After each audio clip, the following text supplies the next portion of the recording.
Assalamualaikum warahmatullahi wabarakatuh. Selamat siang semuanya. Baik lagi dengan saya Saila Burhaniatul Maula pada segmen Jalur Terang, terangin aja. Jadi kali ini saya bersama dengan narasumber kita, salah satu dosen di KPI juga, UIN Wali Songo Semarang, dan juga beliau juga salah satu konten kreator. Bersama dengan Bu Nadia, silahkan Bu Nadia Fatimah Qurrata A'yun. Oke, halo. Saya Fatimah Nadia Qurrata A'yun.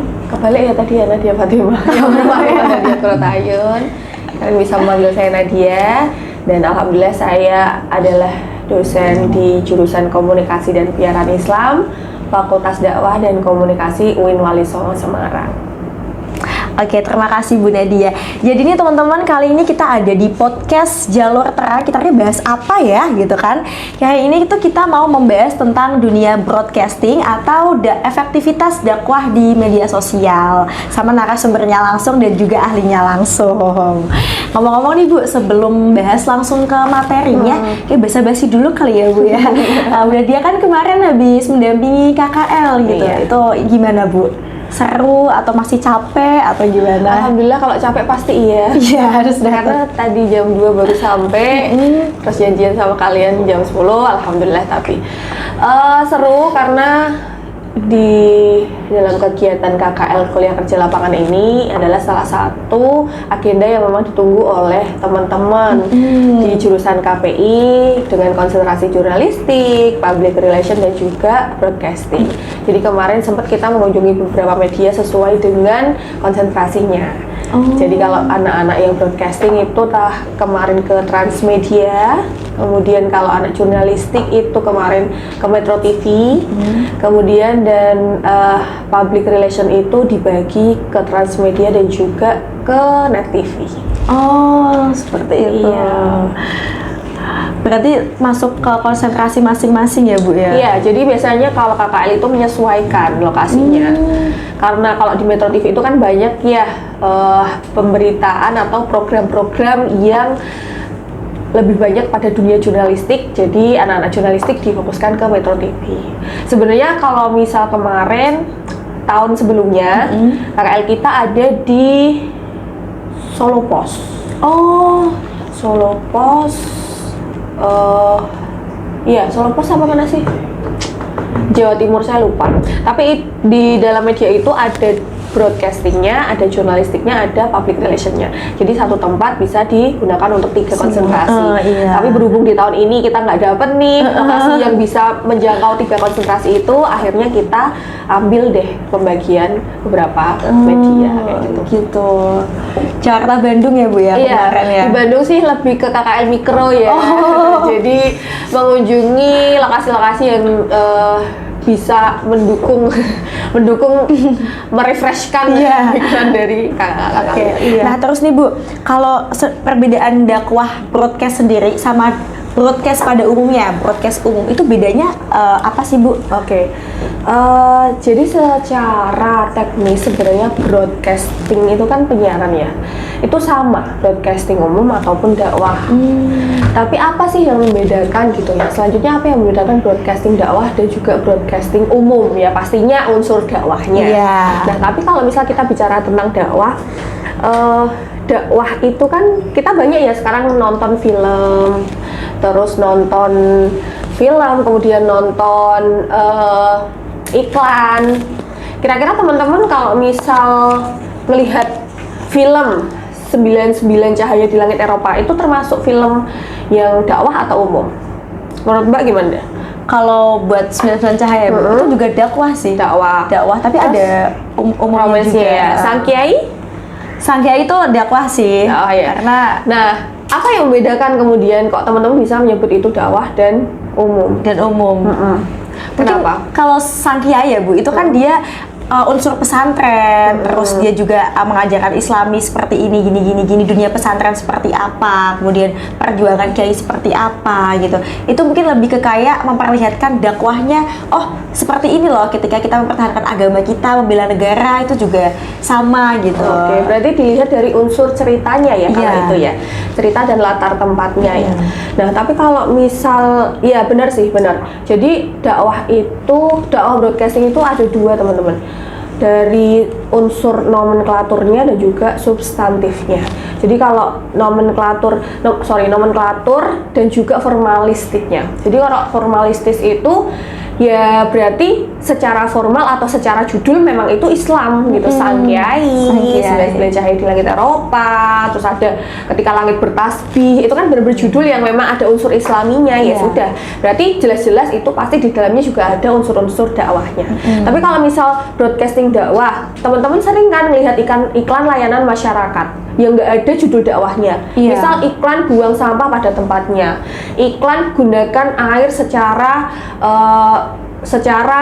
bijaksana, misal kayak gitu. Itu kira-kira ada unsur dakwahnya nggak di dalam iklan layanan itu? Oh, nggak ada sih Bu, kalau nggak ada ya. Tapi secara substantif itu sebenarnya ada. Islam mengajarkan apa sih teman-teman? Nggak boleh israf, nggak boleh berlebihan, harus hablum minal alam, ya kan? Berarti kan dengan membuang sampah di tempatnya, kalian berarti mencintai alam. Selain hablum minallah, hablum minannas, kalian juga harus hablum min alam. Kebersihan sebagian dari iman. Betul, juga ya Bu. Sebagian dari iman, menjaga kebersihan kan. Nah, itulah unsur dakwah secara substantif. Jadi tidak secara formalistik, tapi di dalamnya juga ada value dakwahnya. Itulah broadcasting dakwah dan juga broadcasting umum, teman-teman. Nah, kemudian pada level lain, broadcasting dakwah dan juga broadcasting umum itu bukan hanya dilihat dari tadi ya unsur ceritanya, kemudian judulnya, tapi dari level teknisnya pun itu juga bisa dibedakan, mana sih broadcasting dakwah dan juga broadcasting biasa. Kalau secara teknis memang sama ya, sama-sama produksi, pakai kamera, edit ya.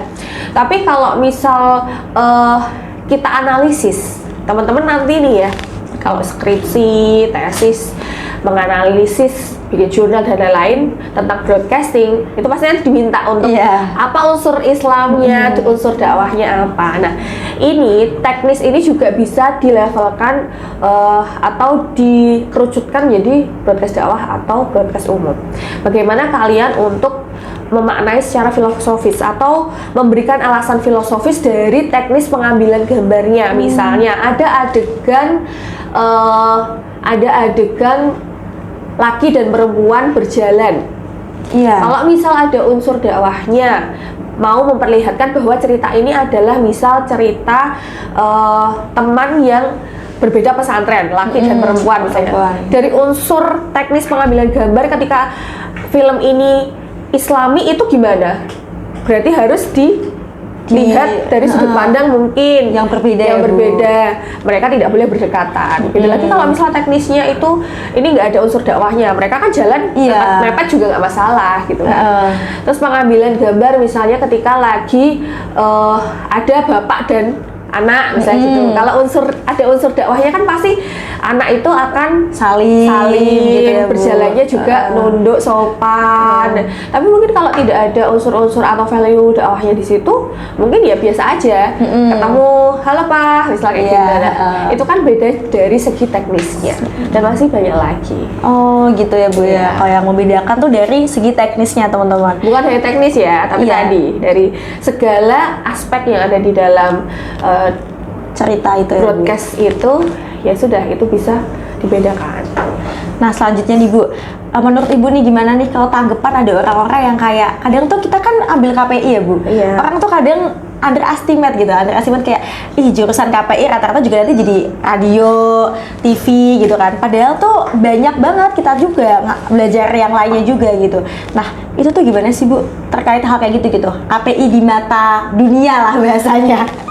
Nah, PR kalian sebenarnya ya, karena kalian sebagai generasi Z dan teman-teman kalian nih yang banyak di luar sana, pasti juga tugas kalian juga untuk menjelaskan apa yang kalian lakukan sebenarnya di dunia KPI ini, ya kan? Iya benar. Mungkin orang-orang kalau zaman dulu itu menganggap KPI itu hanya dakwah, dakwah, iya karena ya, itu Bu. Penceramah tatap muka ya kan, hanya satu jalur kayak gitu.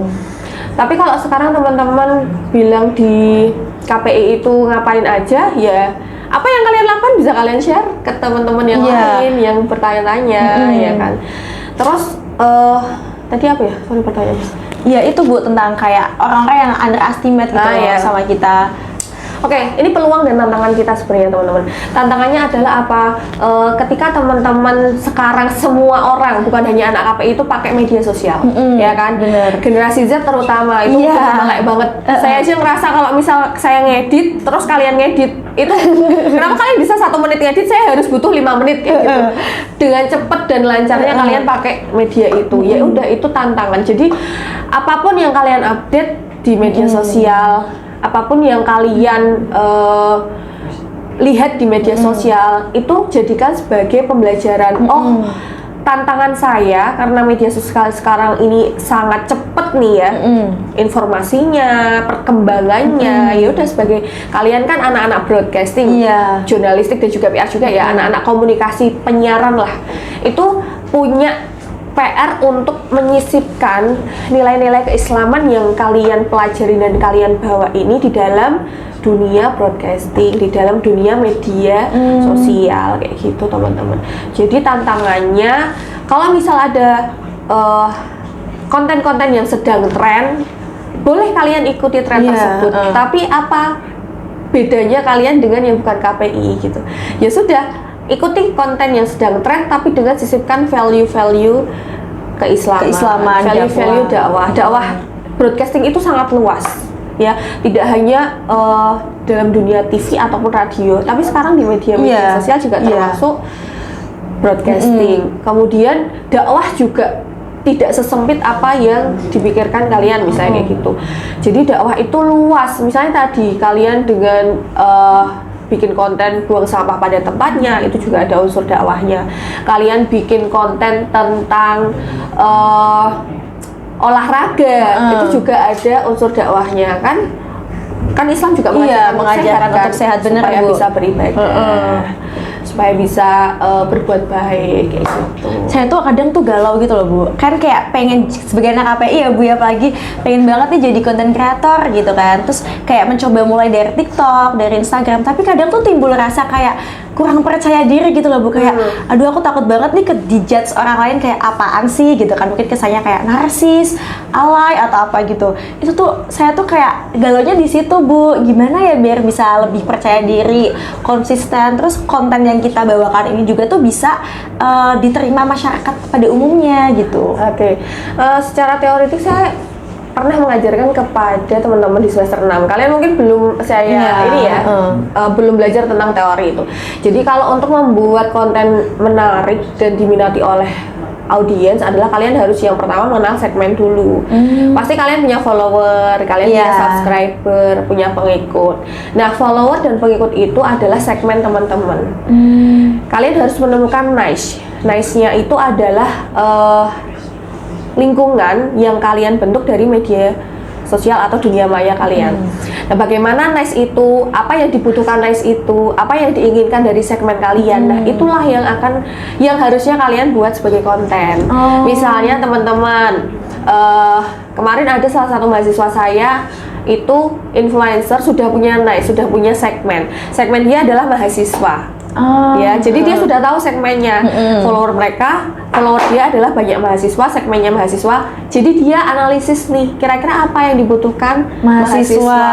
Karena dia teman-temannya adalah mahasiswa seangkatan dia yang sudah mendekati semester akhir, otomatis dia menganalisis niche yang dibutuhkan dari segmen dia adalah tentang tugas akhir. Iya benar. Ya kan, kira-kira apa sih yang dipermasalahkan oleh teman-teman yang sedang menghadapi tugas akhir misalnya gitu.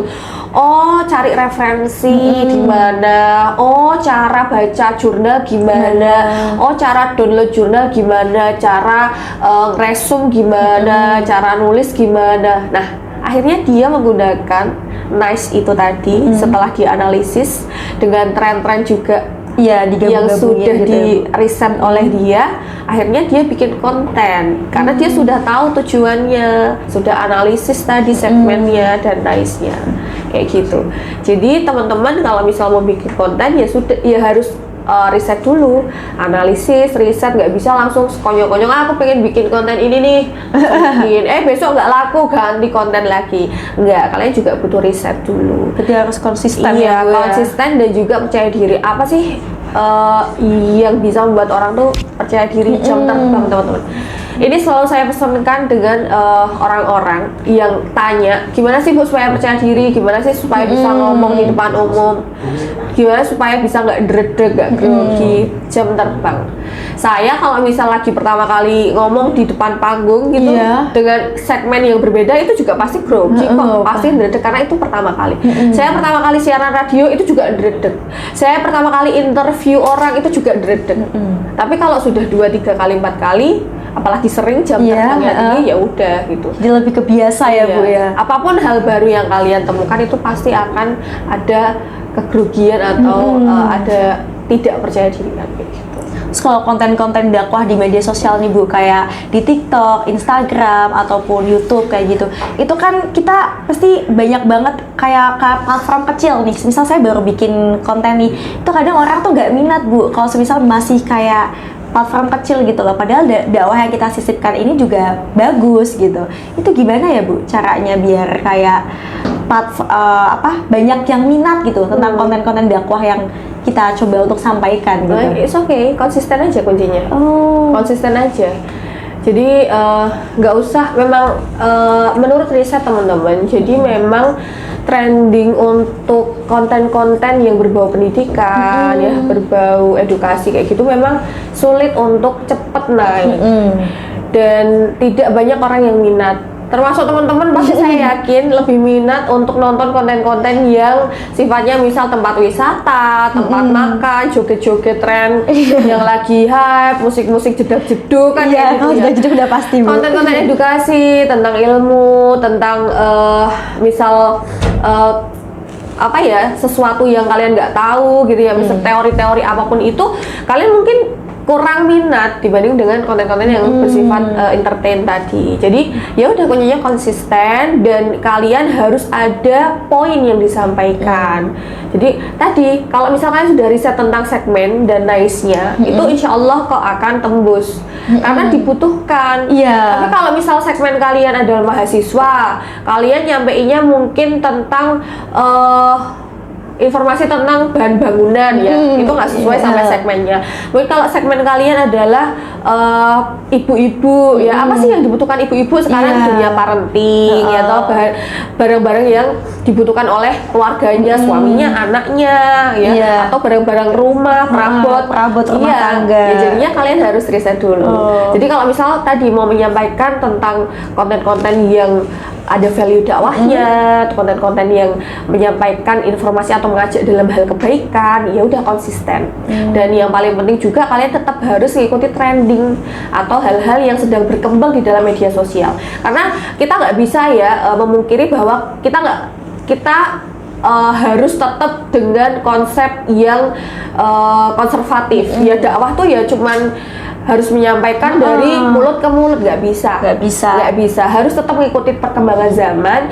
Hanya saja substansi atau isinya, value-nya tetap harus tersampaikan. Meskipun misal kalian tetap dengan disisipi dengan konten-konten tadi yang sedang tren jedak-jeduk, musiknya jedak-jeduk mungkin, tapi isi di dalam kontennya adalah tentang konten dakwah gitu ya Bu. Dakwah itu tadi luas ya teman-teman, sekali lagi. Bukan yang melulu menurut ayat Quran, hadis gitu-gitu ya Bu. Enggak kayak gitu. Tapi tadi unsur-unsur kedakwahan itu bisa disisipkan dari tadi misalnya buang sampah pada tempatnya, jaga kebersihan karena kebersihan sebagian dari iman. Hadisnya apa kalian sampaikan? Contohnya dari kebersihan dari iman tuh kayak gimana? Misal dengan mandi, dengan kalian bersih-bersih kos, kalian membantu orang tua untuk membersihkan rumah dan lain sebagainya. Itu juga termasuk dalam kategori dakwah ya Bu. Nah, terus selanjutnya nih Bu, ini juga sekaligus terakhir teman-teman sebagai statement penutup kita. Gimana sih harapannya Bu Nadia tentang dunia broadcasting ini, terutama bagi kita anak-anak KPI nih. Semoga nanti kedepannya kalau meniti karir tuh kayak gimana gitu. Oke teman-teman, jadi teman-teman, dunia broadcasting itu seru sekali, sangat seru. Dan sekarang di zaman yang sangat canggih ya, teknologinya itu anak-anak broadcasting ini yang sangat dibutuhkan. Jadi peluang kalian itu besar di dunia saat ini ya. Semua serba digital ya, semua serba teknologi. Jadi kalian tuh punya peluang besar untuk meramaikan atau memajukan industri kreatif yang ada di Indonesia. Mumpung kalian masih mahasiswa, masih banyak waktu yang kalian punya. Selain dari kuliah itu sebenarnya 60% lebih banyak ilmu dari luar bangku kuliah. Bangku kuliah, ya. kita explore sendiri. Betul, gitu. kalian harus explore sendiri karena di kampus itu kita sebagai dosen, kampus itu tidak akan memberikan banyak hal untuk kalian kalau misal kalian tidak mau mengupgrade diri kalian sendiri gitu. Jadi pesannya untuk teman-teman, silahkan upgrade skill di luar dari bangku kuliah. Bangku kuliah itu paling 40% teman-teman, 30-40%. Sisanya kan lebih banyak di luar, 60%. Manfaatkan, ikut-ikut course, ikut-ikut pelatihan, workshop yang bisa itu menjadikan skill kalian tuh terasah. Dan temukan passion teman-teman yang paling penting. Karena di dunia broadcasting itu luas ya. Iya benar Bu. Di dunia broadcasting itu luas. Pilihannya teman-teman, kalian pengen jadi orang yang banyak tahu ya, atau mau jadi orang yang sedikit tahu banyak hal. Banyak tahu sedikit hal atau sedikit tahu banyak hal. Banyak hal. Ya, itu pilihan teman-teman. Tapi pasti di masing-masing itu ada plus minusnya. Banyak tahu sedikit hal, berarti teman-teman itu nanti akan misal teman-teman punya passion di dunia MC, kalian pelajari tentang dunia public speaking ya, bagaimana berkomunikasi, tapi secara total. Tapi nanti minusnya kalian mungkin tidak bisa tahu tentang teknik kamera dengan baik, bagaimana cara edit, bagaimana cara memproduksi suatu program gitu. Tapi kalau kalian sedikit tahu banyak hal, nanti kalian tahu banyak hal tapi itu tidak sampai akarnya, tidak total. Jadi hanya sedikit-sedikit. Oh, bisa MC tapi cuma MC biasa. Iya, bener. Oh, bisa pegang kamera tapi hanya kamera biasa. Foto-foto doang aja. gitu ya, Bu. Oh, bisa edit tapi mungkin edit yang sederhana. Jadi itu pilihan teman-teman. Mau tahu banyak hal dari sedikit hal atau mau tahu sedikit hal dari banyak hal kayak gitu. Dan pesannya pokoknya jangan lelah teman-teman. Jangan merasa puas hanya di titik ini. Karena masih panjang perjalanan kalian, masih banyak hal yang bisa kalian ambil dan kalian pelajari. Silakan upgrade skill, manfaatkan peluang-peluang yang ada di era digital saat ini. Oke, jadi itu teman-teman dari narasumber kita kali ini Bu Fatimah Nadia Purwata Ayun. Terima kasih banyak Bu Nadia sudah mau meluangkan waktunya buat ikutan podcast ini. Semoga kedepannya podcast ini juga bermanfaat buat teman-teman semuanya. Apalagi kalian nih guys yang terutama mau terjun di dunia broadcasting ya. Ini jangan lupa ditonton. Terima kasih banyak Bu Nadia. Terima kasih teman-teman, itu saja yang dapat saya sampaikan dengan saya Saila Burhaniatul Maula dengan podcast Jalur Terang, terangin aja.